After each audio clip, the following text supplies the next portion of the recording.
to As the Story Grows. I'm Brian Patton. Today is our February recap episode. In order, you will hear clips from our interviews with Bjorn Strid from the Night Flight Orchestra, Chris Kelly from Hillhaven, Cameron Humphreys from Love Is Noise, Doyle and Tim from Cloakroom, Lewis and Sam from Oversize, Joel from Killswitch Engage, Katerina Nicole, Jeremy from You Infinite, and Amy and John from Year of the Cobra. If any of the tracks you hear or clips of the interviews you hear spark your interest and you haven't listened to the interviews yet, I would encourage you to go back and check out the full interviews. Some of these clips are longer than others, just kind of based off answers to questions and how this episode pieced together. So if you hear something and you're interested, I highly encourage you to go check it out. If this is your first time listening to As the Story Grows, thank you. This is a great introduction episode. I like these recaps as a way to kind of introduce the podcast and these bands to a whole another group of people who maybe haven't heard the podcast before or have not checked out these interviews, as a way to maybe get you interested in something new. I know nostalgia is easy and something we fall back on, but there's so many great new bands and new music coming out each and every day that I love doing these recaps. You can find links in the show notes or over at asthestorygrows.com to our mailing list, where I recently shared pictures of the 25 Years of Noise tour, photos of Silverstein and Thursday. You can find a link to our podcast community over on Discord and a link to our Patreon page where you can get early access to every episode for $1 a month. And then the more you spend, the more cool shit you get. We've had a bunch of comments over the last month, and I figured I would just share them all here in this episode. Over on Spotify, Ellie or Eli, I'm not sure, Elli, they wrote on chapter 483 with Joel from Blind Channel. Joel with the fire heart emoji. Blind Channel is the best band in the world. Blind Channel is one of those bands that kind of blew up on the podcast, and I think is blowing up a little bit with that kind of fresh new metal sound that is reemerging post-COVID. And yeah, I love bands coming on the podcast and then seeing them just absolutely blow up. It's phenomenal. So thank you so much for leaving that comment. Over on YouTube, M. Night Shymadong 3427 commented on chapter 583 with Cloakroom. He said, loved this, with a laughing, crying emoji. And yeah, that interview was a little bananas. It definitely got off the rails super fast and was a lot of fun. You are going to hear about the music in this clip, but I highly recommend checking out that interview if you have not. Over on chapter 390 with Josh from Society's Finest, Help Along Your Way, ITX470 commented, I'm still interested in SF. Yeah, I think a lot of people would love for Society's Finest to come back and do some more stuff. So thanks for leaving that comment. Matthew Wayne 8217 commented on chapter 205 with Sean from Zao. He said, I understand where he's coming from about Splinter being the quote-unquote real Zao, but what he doesn't understand is that art isn't supposed to be defined by the artist. Art is defined by those that consume art. Any true artist appreciates that. Zao grew from something that he and Reed and Roy and Jesse laid the foundations for, but Zao is not, I would argue, not related to Christianity for the vast majority of its fans. The music is beautiful and emotive and brings us back to our youth and strong ideals. Many of us have departed from those ideals, but still appreciate the artistry of what they were creating. But the progressions that the later iterations of Zao gave us are as impactful and important as the original. In a way, his claim is classic punk rock culture of elitism and a narrow view of the world. I love Roy and Sean for what they created, but take a step back from your indoctrination of a highly corruptive ideology to understand that the music is music. It's not anyone's gospel but their own. It's a very well-written comment. I go back and forth on this. I get what Sean is saying. And he says this. He understands what Sean is saying. Sean built something and he had an idea of what Zao was. And I think he's a little sad to see what it became. All that to say, it's true. Once the art is out into the world, it becomes the public's for consumption. And so I appreciate that comment, and I appreciate the conversation about that episode that people are still checking out and being involved in. So thanks so much for leaving that comment. Last but not least, I got an email from Peyton Edwards. He said, I know I'm late to the party, but I finally got around to listening to the Mosaic, and I want to say how beautiful that album was. The next time the band comes around to Louisiana or Texas, I have to make it a point to go see them. Capstan's music will always be something I go back to, no matter how much I grow in life. I wish them all the best. Keep on rocking. That is in response to chapter 503 with Joseph and Harrison from Capstan. Thanks for sending that email. You can leave comments on Apple, on Spotify, on YouTube, or you can email me as thestorygrows@gmail.com. I love getting comments about the podcast, and I love being able to read them for other people to hear. All right, that's a lot of me talking. I hope you guys enjoyed this recap of all the episodes that aired in February. Enjoy.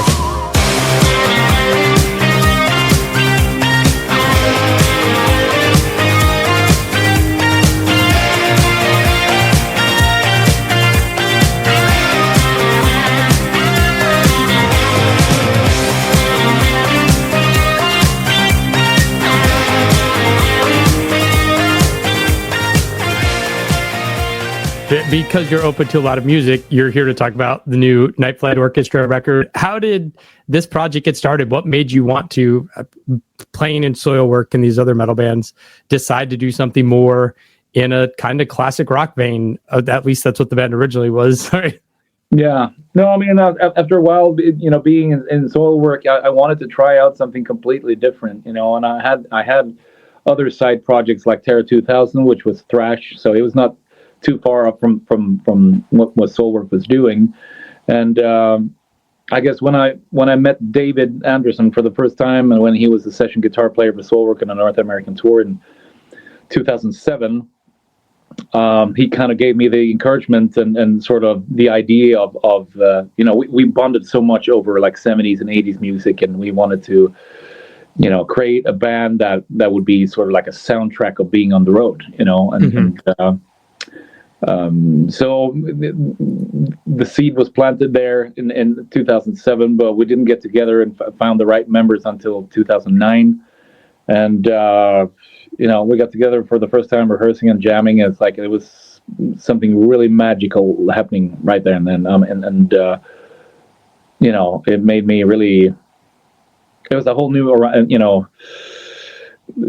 dimension opening right there. And I just felt like doing something completely different, and so a lot of things happened there, and gave me a lot of confidence as a singer as well. That I, at first I was, is kind of I was just curious, like I could sort of hear it in my head that I can pull it off, but but so I didn't really have that confidence. But after a while, it's like, wow, this is really working out, and I love doing this, and so it became a real band, pretty shortly, shortly after that, and we started writing a lot of songs, and it felt like, wow, this has something really special, and didn't take long before we felt like, oh, we want to share this with the world. This is really cool. This is good, and.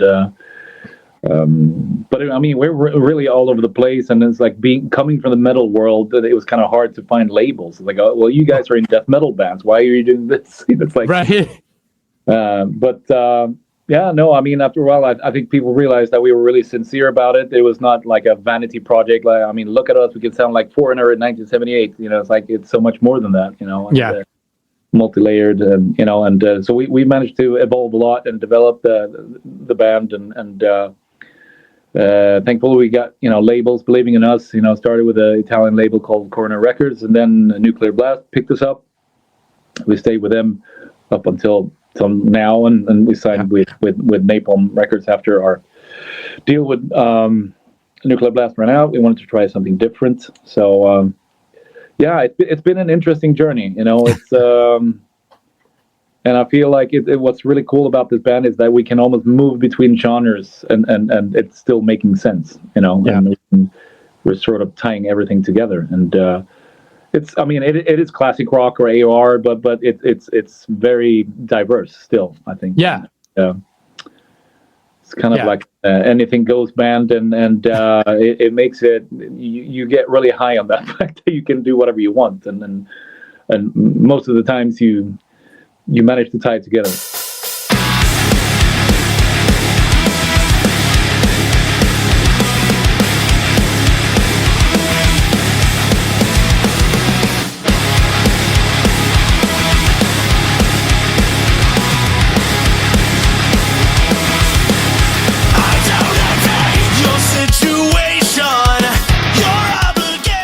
At what point do you transition into kind of a guitar player for hire, or just going on tour with other bands?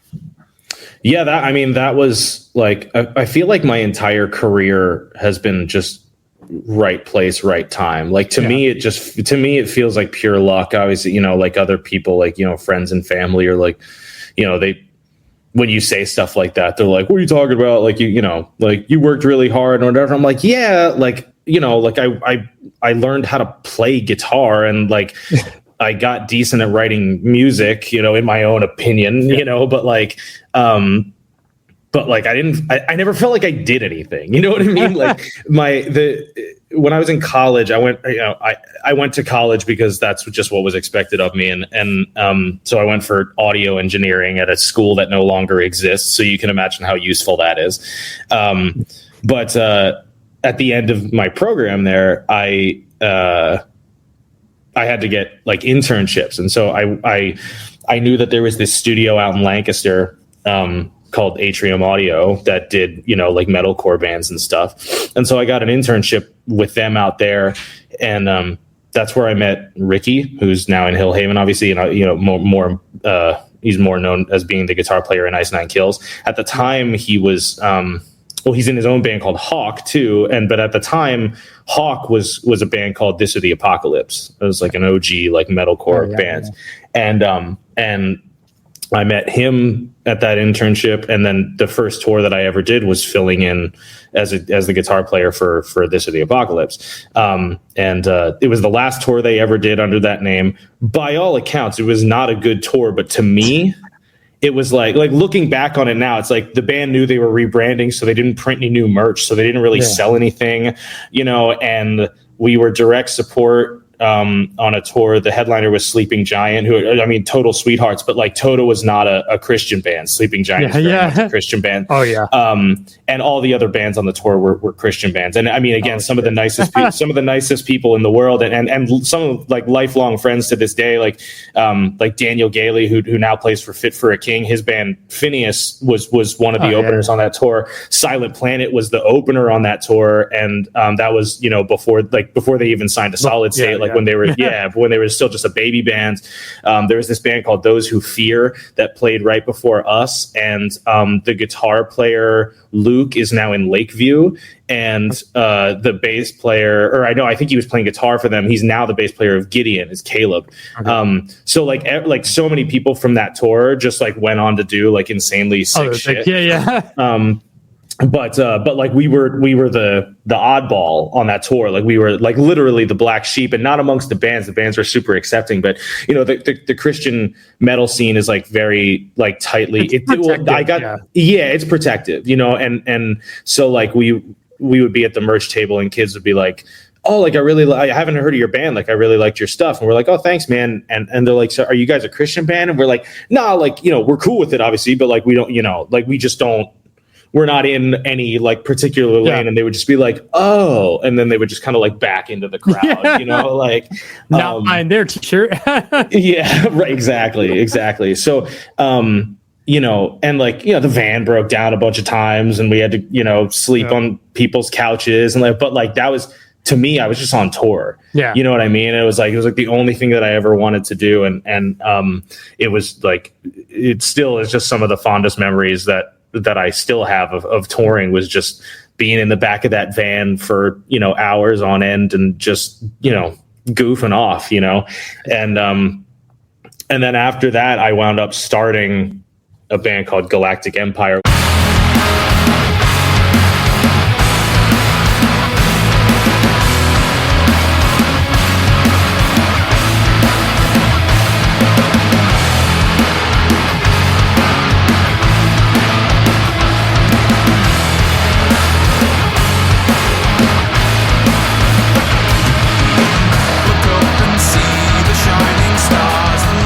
When you decide you're going to start this project, Love is Noise, did you take vocal lessons or had you done any singing previously, or were you just like full of that just confidence of like, I can do it? Yeah. Yeah, I wish I could say that out of nowhere for all the pressure. I just learned how to sing. With screaming, that's different. Yeah. But with singing, I've been singing all my life. So I had lessons when I was younger. And I can't really remember what I learned from that. I'm actually going to get singing lessons now, and I'm going to book those in when I get the chance. But when I was younger, I sung in school and stuff. So I sung in a choir and all that type of thing. So I actually had a really high voice for a very long time. I was a late bloomer. So probably at 14, I was like an octave higher than what I can sing now. Yeah. And now my voice, I think it's high because I always think about like when I was in choir, but my voice is actually really low. Yeah. Not really, really low, but it's fairly low. And so I was just like, okay, let's just get going with it. I realized that I was going to have to either be a one-man project or bring 4 or 5 members in, or someone comes in with music already written and I put my vocals on top. And that's exactly what happened with Tom. So Tom came in, messaged me, and I was like, hey, do you want to create a band? And I was like, sick. Yeah, 100%. I didn't care we didn't have a drummer. I didn't care we didn't have a bassist. I just wanted to keep going because I'm always about that. You know, when life gets you down, you got to keep moving. You can't stay still for very long. And that's what we did. And I just kept moving with my vocals. I'm still learning about what my vocals are. And when we did To Live in a Different Way, I found a good spot to be in with my vocals. But the main thing that I got, I think, really good at was screaming. Yeah. So originally, my screams were all from the throat. I was shouting, basically. So I remember the first ever show we did, we played the Black Art in London. It was a headline. And I just screamed, literally shouted for 30 minutes. And at the end of the show, I could not speak. Yeah. I blew my voice, and I realized then that, oh man, you've got to do something because you can't blow your voice out on a tour. And what I did was I just learned to fry scream. And during COVID, I think we started Love is Noise in about probably a few months before we could go back to real life. And what I would do at the job I was working at, I would go into a quiet place and I'd just learn to fry. I'd just be like, okay, how can I connect the fry with my falsetto and make a noise? Yeah. And how can I do it without it hurting? And I just kept doing it. And I remember I hear the tannoy, oh, where's Cam? And I'd be like, oh, how come I'm coming? And it'd be 30 minutes later and I'd come in, I'd be there. But it was the fry scream was the thing I wanted to, learn the most. And I did. So Deja, Pillowcase, and Azure, that's all wrong technique. And then from Euphoria EP was still wrong technique. And then when we started doing Shadow and Memento and things like that, that's where my scream became something. And then now that I've done the album, my scream is in a really good place. And what I learned was that it doesn't have to be loud because that's what a microphone's for. And you can very much get in a space in your head where, when you see all these vocalists like Eric's Terrible and things like that, where they are loud without the mic, that's something that you have to do. But no, fry scream is really, really quiet, and it could be loud, depends on what you want to do. But for me, it's just quiet, and I don't push very hard. It doesn't hurt at all to scream. The only thing is I've got to have my voice lubricated. Otherwise, it doesn't. It's like Brian Garris without so Mickey Mouse basically. Yeah. Brian's vocals is so sick because it has that scream, it has the grit in there, and it's such a unique scream. And I'm all about uniqueness, and I think his vocals are so great. Band Not Loose, incredible. So I have to make sure my voice is lubricated. I have honey on stage that I drink but eat, and I actually learned that having lemon and hot water and stuff on stage isn't actually going to do much for you, because it takes quite a long time for it to lubricate your vocal cords. So honey is the thing I just add, and if my voice feels non-lubricated, boom, I hit the honey. And most people, when they see us live, will probably see me bend down and they're wondering, what's he drinking? Oh, he's drinking beer. Oh, it's taking a shot. No, it's Manuka honey. Very rock star of me, but yeah. Nice.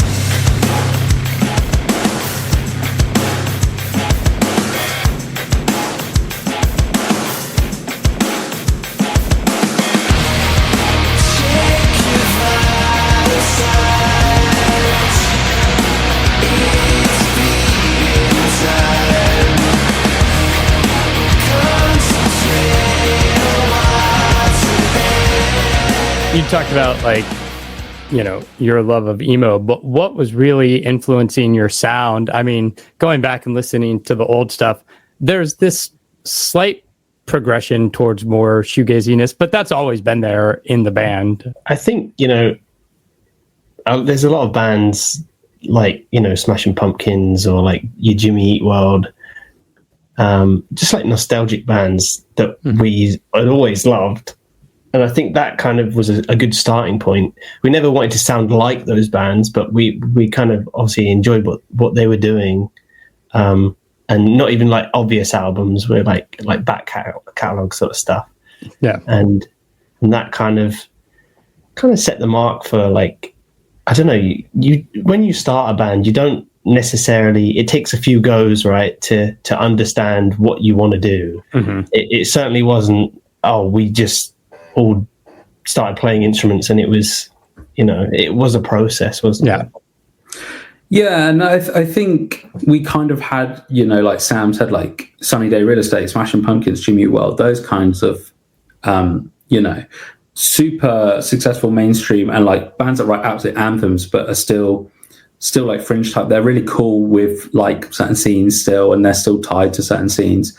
Maybe not Smashing Pumpkins as much, but they were back in the day, right? But I think as well, like when we first started Oversize and started writing, there had just been a dip. It was coming off the back of, like, you know, Title Fight, Basement, all of those run for cover bands and bands in the US. Well, obviously not Basement, but there's a huge amount of great sort of like alternative emo, hardcore adjacent bands, exposure.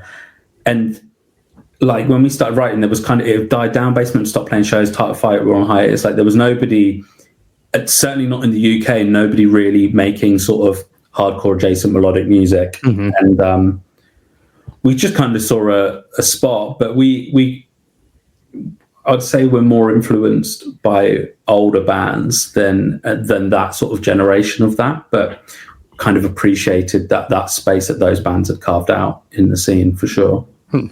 That's fascinating, because I listen to your record and I'm just like, this sounds like the new gay stuff of Whir and Nothing, and you know some like the black gay stuff of like Deaf Heaven and their more melodic moments. Like that's what that calls to mind more than any band you mentioned. Yeah, do you know what, the word like shoegaze wasn't in our register when we were started. Like obviously we knew of shoegaze bands, and I think it's really important to note that like the shift in what shoegaze is being deemed as now, like right compared to we started writing in, like first started jamming and writing in the early days, like so maybe like 2017, 18, and we'd, you know, write and then not meet up for months and then write. But like, you know, there would have been for sure like new current shoegaze bands. Like I don't know my timelines, you'd probably check, but I'm sure like Nothing were doing stuff then, right? And those kinds of guys. But like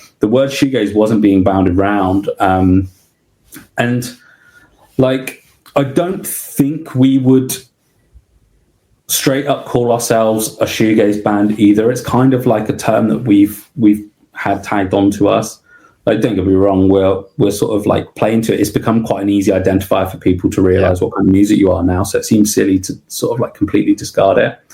But like, I don't know. It's really weird. The term shoegaze was so broad in the original sense as well. You look at all the bands that are called shoegaze, and like, I don't know, There's like, no real through line between My Bloody Valentine and Slow Dive and Ride and the Boo Radleys. Like they all sound so fucking different. Like, and then like people like Catherine Wheel and Swerve Driver, and I'm like, they don't sound anything like Slow Dive. Like, what, you know? So I guess it's not too dissimilar now, but I think people do fall into the trap of thinking like alternative metal with reverb is shoegaze when it's not.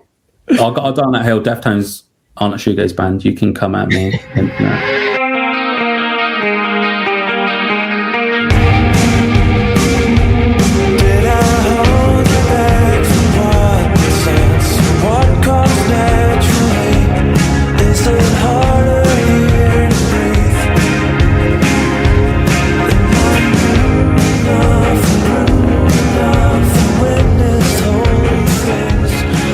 This new record is your first one with Closed Casket Activities. How'd you end up moving from Relapse into Closed Casket? Justin bought us dumplings in Kingston, New York. Remember that? Yeah, those are good. That place is so good.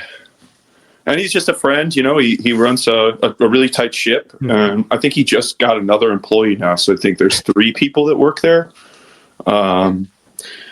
He's just, you know, he answers my texts, and he's a funny guy. And I think I just saw the success that he generated with that Full of Hell and Nothing collaboration. Yeah. And so we talked about, you know, in the years to come that he'd want to release a Cloakroom record. And yeah, good guy. Yeah, I mean, musicians are incredibly vain. It's really nice when someone's like excited. You know, we're like, yeah. You like us? Really? Yeah. Cool. Yeah. Awesome. You know, and he made the effort to be like, you know, I like you. I like your band. Like, I'm going to come. Like, I mean, really, I'm going to come to Kingston and buy you dumplings, and then tell you sincerely, face to face, that I care enough about your band that I put some time and money into sharing it with the world. And that means, you know, it's like we can't say no to that. Can't say no to that. Dude's awesome, and it's awesome to know that that someone cares, that someone is like a fan of it, you know. And if you get that feeling when you're working with him, you're like, yeah, this dude actually is really like on our side. Like he's really a champion of the stuff we're doing and our craft and helping us get it into the right ears.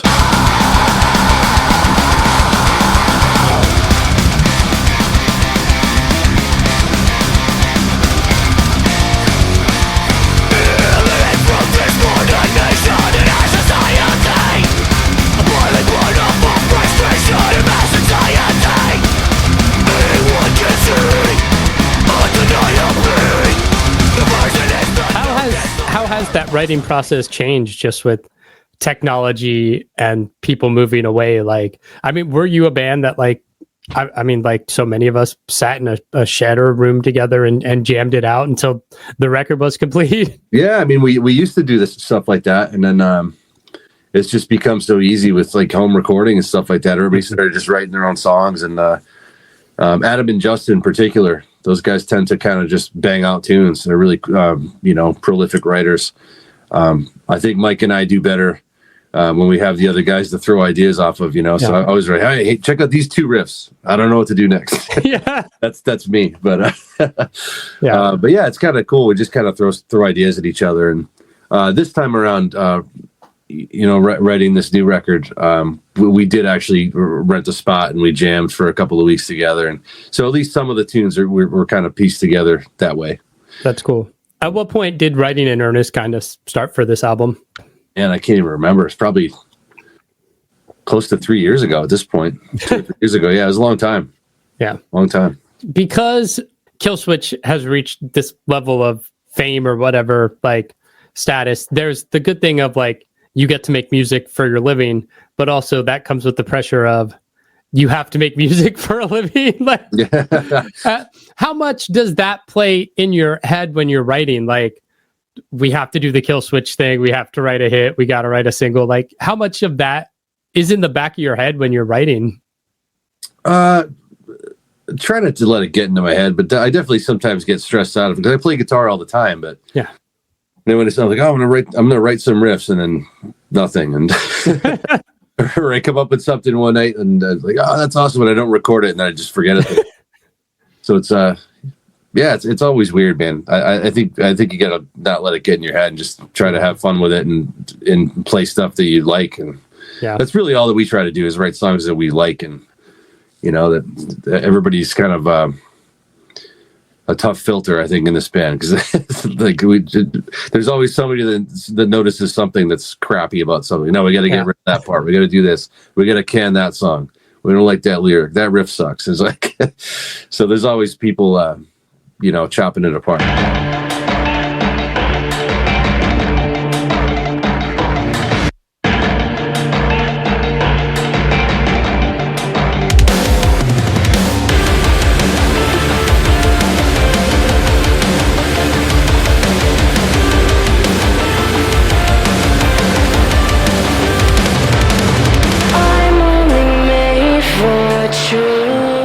EP is called Serene and Violent Oceans. It's a killer title. What led to that title? And kind of, you talked about trauma, but what themes kind of informed your lyrics?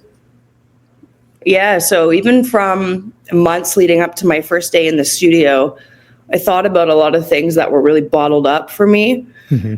And I am a very strong person, but I think that it wasn't serving me by keeping these things inside. And I've been through a lot of self-inflicted turbulence in my life. And I had to do a lot of deep reflection. And I was really able to find a safe place in the studio to be able to recognize a lot of it and let it out and feel it. And I think, towards the end of creating these 5 tracks, I was like, wow, this put together, is me just trying to stay happy and at peace no matter what's going on around me, whether it's self-inflicted or not. It's not as self-inflicted anymore today. But, I have a new song coming out on Wednesday called Emotionally. And in those lyrics is Serene and Violent Ocean. So when we were doing the 3rd track was kind of when I knew that's what I wanted the EP to be called.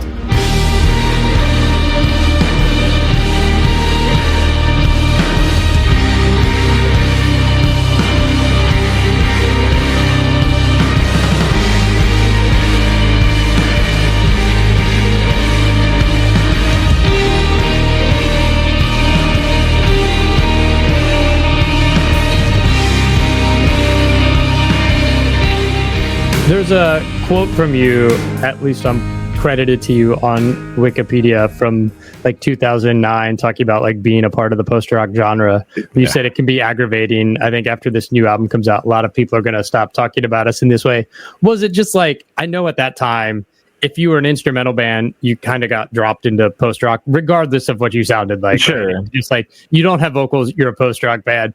Was it kind of just like, you felt like it was a laziness on music critics and writers, or just like you're not able to find people who might enjoy your music because you're being pigeonholed into genre X? Or there's certain people in the band that definitely took it way more intensely than I did. But in retrospect, we're 100% a post-rock band.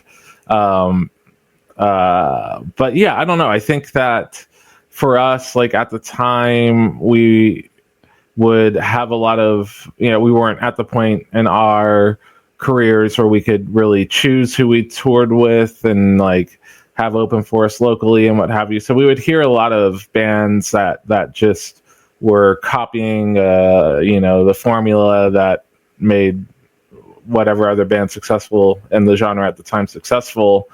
So it's just like the genre seemed very formulaic, and it wasn't super interesting to us. Not something we really listened to a lot ourselves. So I think we just, I don't know why we didn't consider ourselves a part of the genre, or maybe we did somewhat, but yeah, we really tried to make it a point over our career to, reinvent ourselves for every album we did for the most part. But yeah, I would say we're very much in the genre, and I'm not ashamed of it by any means these days.